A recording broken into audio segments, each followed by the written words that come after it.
Marco Gallo aminadong crush si Julia Barreto, kinilig ng malamang may kissing scene sila ng aktres.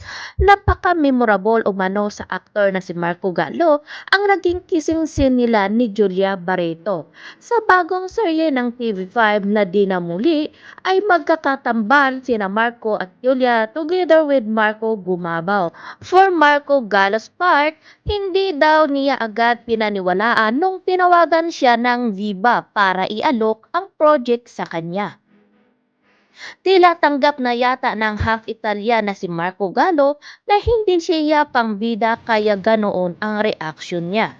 Pero aniya, nang mahimasmasan na siya ay sa kaniya nakaramdam ng pressure at nang mag-umpisa na ang kanilang taping nawala na raw ang kanyang kaba.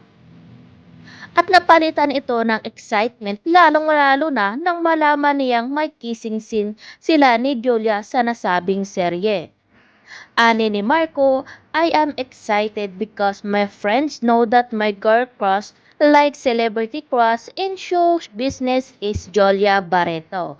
When I learned I'm having a kissing scene with her, I was like, oh my God, the universe heard me. Sa kanyang exclusive interview, ibinahagi ng aktor na nakaramdam siya ng intimidation sa kaalamang nobyo ni Julia si Gerald Barreto. Kuya daw kasi kung ituring ni Marco si Gerald at madalas siyang nagpupunta sa gym na pagmamay-ari nito. Aminado din si Marco na nahiya siya nang punan ng direktor na si Andoy Ranay ang passionate kissing scene nila ni Julia. Nahihiya umano siya dahil deep inside ay kinikilig siya. Pero alam din ni Marco na sa parte ni Julia ay walang personalan at trabaho lang ang lahat.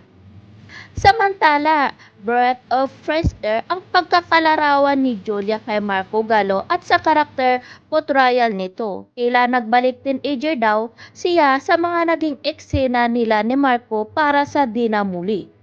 Ang tanong, magsisilos kaya si Gerald Anderson kung malaman niya na crush pala ni Marco Gallo ang kanyang girlfriend na si Julia Barreto? Alam naman natin na napakamalaki yung issue nang naging silang dalawa ni Gerald at si Julia pero tuloy pa rin yung kanilang napaka-strong na relationship kaya kaabangan na lang natin kung ano ba talaga yung magiging ganap sa huli.